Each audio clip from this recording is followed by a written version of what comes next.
Hello, welcome back to Auto Pop Culture. Today we're going over the Indiana-based singer called Omar Opalo and his debut album called Ivory.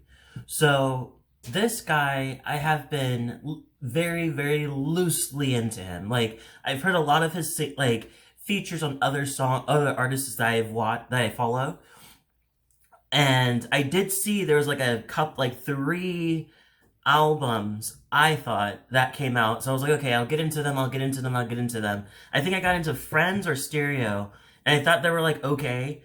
Um the Apoltonio, that one I actually really liked. I liked that one.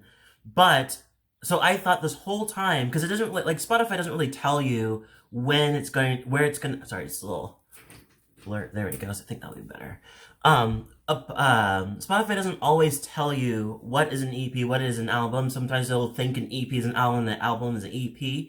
So it was a bit of a kind of like, oh, didn't know this, when I saw that Stereo, Friends, and Apollotonio were not albums, but one was a mixtape, and the other two were EPs. So this is his actual debut album, and I like it. I think that he's one of those people where like I never really know where he's gonna go with his sound, or where he's gonna go with like a lot of things. So I sit back and I had to like. It reminds me a lot of Caroline Polachek, where just like you don't know anywhere where she's gonna go. This song may be very, very long, very, very short, or anything. It could be all over the place. I'm gonna figure this out. Maybe that's better. It could be all over the place. So it really doesn't really, you don't really know what you're gonna get into until you actually listen to the full song and then digest it in that way. If you only listen to a piece of it, you're never getting the full thing. So I feel like this is the same thing with him. And so that's hence why I saw this album and was like, I need to get into it and listen to him and get a full, biased, completely just go in blind, listen to this album. And so, yeah, I think this is a really good debut album. I think that I did not know that he was part of the community. I didn't know he was part of the queer community. I'm assuming I looked kind of through some other like spaces to see which one it is. So it seems like he may be bisexual, maybe gay, but we don't really know. But definitely in this album, he's definitely touched on more the having a male love interest in this, which is really nice. I think we need more of that. I think there's a plenty of guys have songs about females. So having some, if you're bi, having that feeling is like, oh great, so now you're giving us not only one that's usually given, but another space of talking about a male interest that you're talking about. So forgive me, it's like it's like cloudy right now, so it's like overcast and everything, so the video is gonna go kind of dark and light, just like it did now. But anyway, so going into this album, I'm just going to go through the whole thing. It's a little bit long, but it's long in the idea of what albums usually used to be. And so let me go over this. So starting off with Ivory is a very short a cappella song that says, I won't tell a soul about what you dream. I think you would want me to know. It's like Ivory. Don't know what that means yet. Not thinking about it at all. Going into Talk, where it talks about the idea of him being so overwhelmed over really, really liking this person. Just so much that he's like, it's overwhelming, it's a lot.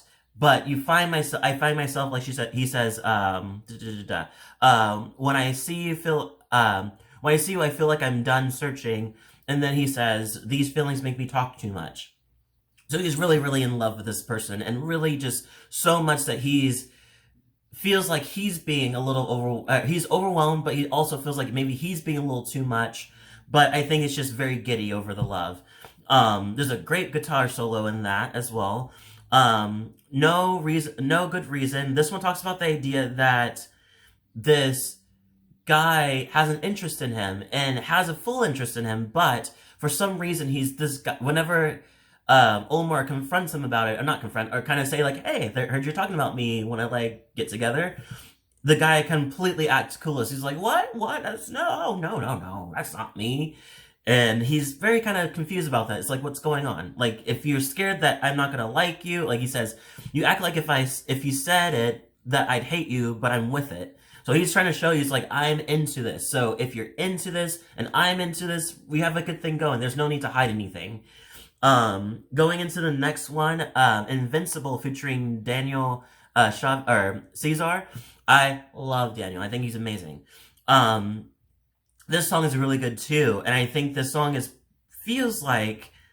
feel like it's talking about either two things. Either they're going off a metaphoric breakup, so like everything was going well, they're both missing their significant others, and so when then they go, you won't believe what happens next, and then he goes into like drip drip drip with a cold IV and out of consciousness if I ever slip it.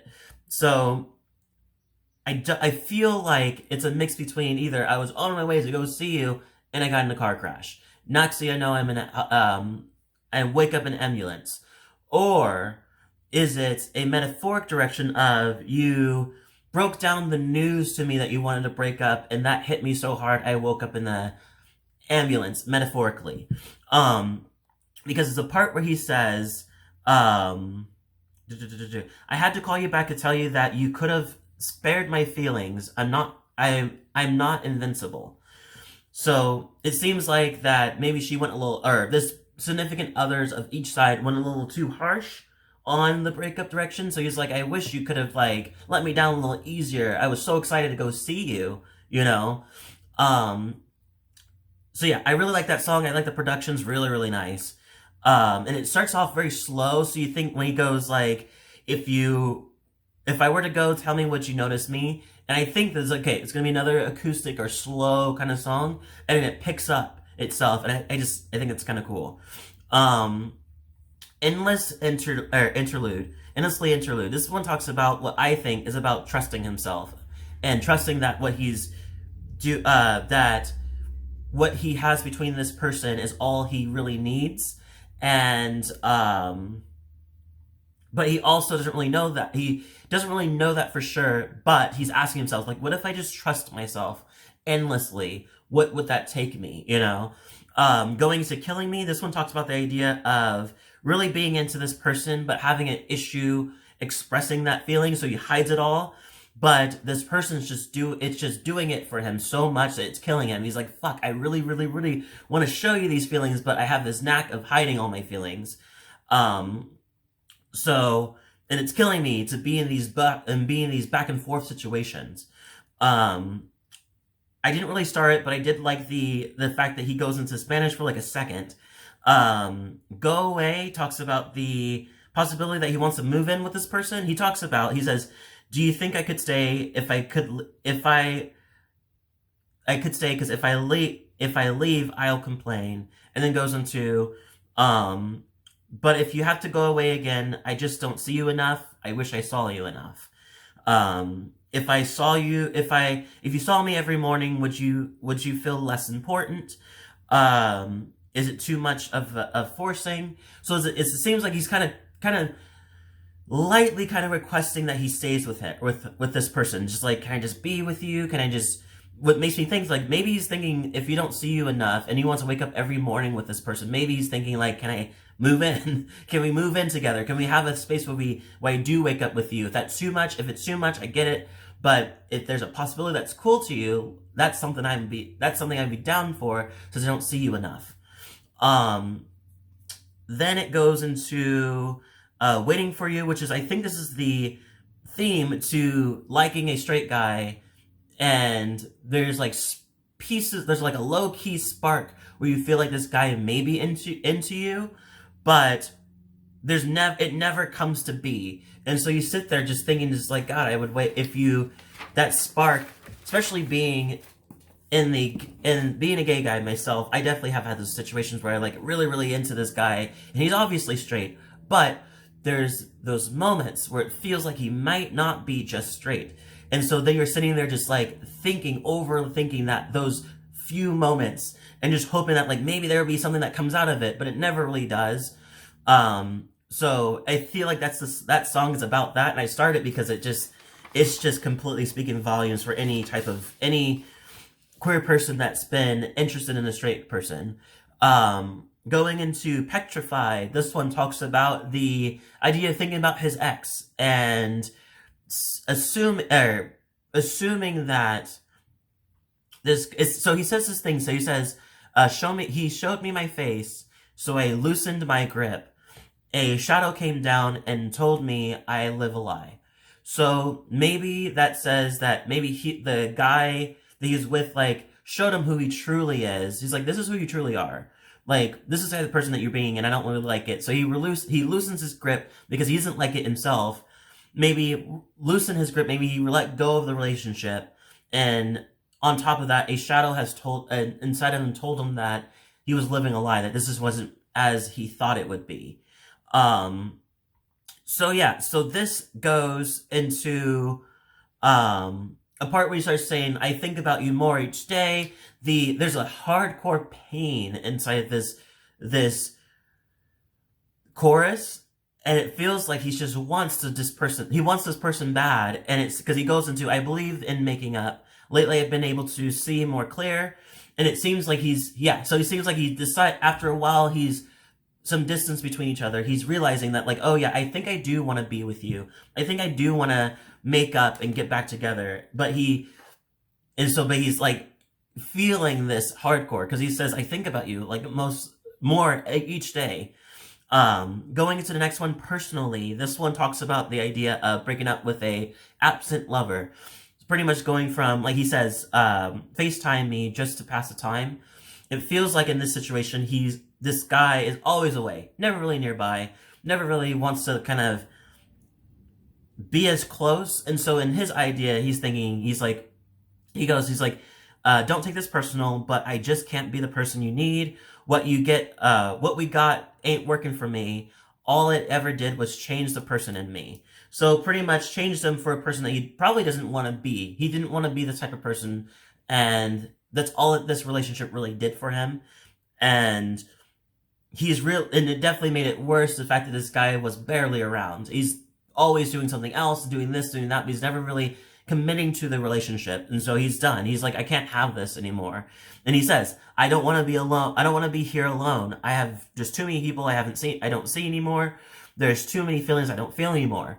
So I feel like in that sentence, he's saying, I'm here. I'm home alone all the time. This could be the part that he maybe moved in with this guy and he's just there all by himself majority of the time. He's like, I don't want to be like this because I'm waiting for you. I could be hanging out with more people, different people, and all of these things. And so I don't see these people anymore. And then on the feeling direction, he's also not feeling as heavy about this love anymore due to the fact that this distance is what it is.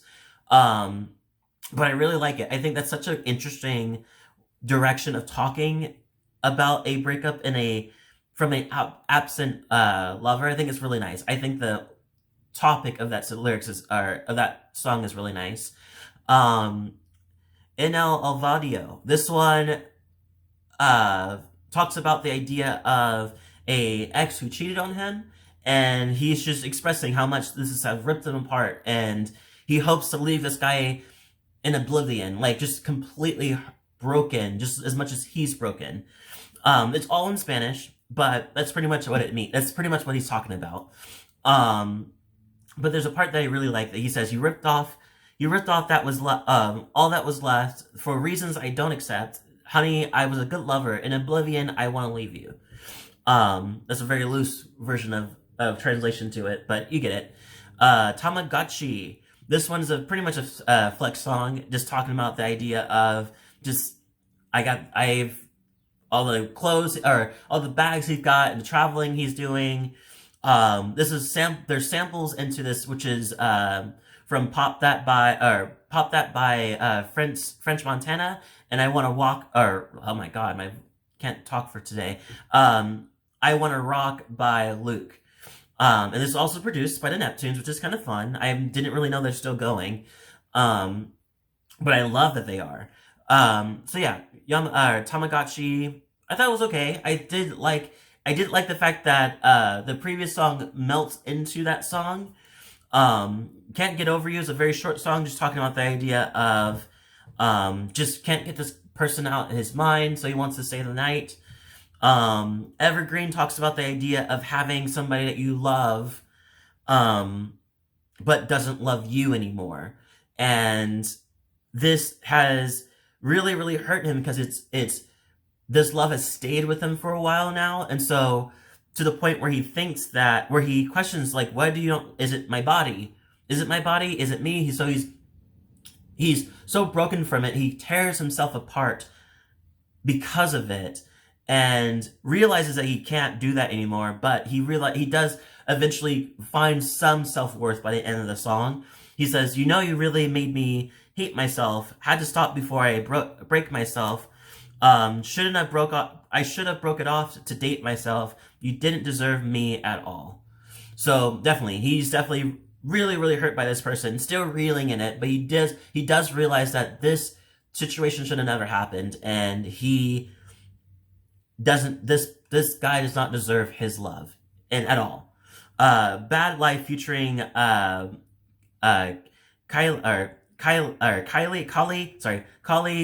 Uchis. This one talks about the idea of not trusting the love in a kind of insecure direction, but Kali kind of comes in and says, like, you'll see if you can just let it be, you'll see that our love is actually there. There is good love. Because he goes from, you give me nothing, but I still change it to something. You lay your head on me heavy, but I can't help but to think that you lust me, not love. And so he thinks in his way that his way of thinking, he's like, that's a bad life that you're living. To himself, he's like, that's a bad life you're living, to have that insecurity, to think that way, where there seems like there's nothing to really prove that there should be some trust. It just seems, or some mistrust. It seems like it's coming from a past relationship or past feelings. Because Kali kind of tells him, he's like, there is trust there if you just wait and see, kind of thing. I do like it. I love her in it. I think she's amazing. I don't know why I haven't really reviewed any of her music. I should definitely do that. But I love her. I love seeing her in features. Mr. Neighbor. This one kind of didn't really understand. I didn't really understand entirely. Excuse me. But the vocals are insane. Like very like Prince vocals. Like his high register is just very, very nice. I love it. And there's a part where he starts off, he says, he's talking to his neighbor, just staring out into the world. And he's like staring at God's acre, pillows soft as leaves that pile in the November. It feels like setting the scene, but then going to the space where he becomes a little vulnerable, and he's like, I want to be alone. I don't want to be alone. And it seems like he wants somebody to kind of see through that space of saying that he doesn't want to be alone, or that he wants to be alone, because he really doesn't. So, but yeah, I didn't really get that ending piece, but I loved that vocals. The vocals in the end was so nice. This is a really good debut. It feels pretty solid. I give it a 8 out of 10. Leave a comment below, tell me what you thought. If you like this video, hit the like button, subscribe button, notification bell too. If you know some more facts about him or some background about this album too, I would love to know what you have found and what you know. I know there's some hardcore fans of his, so I definitely want to know more if you have any. Thank you so much for watching, and I'll see you all next video.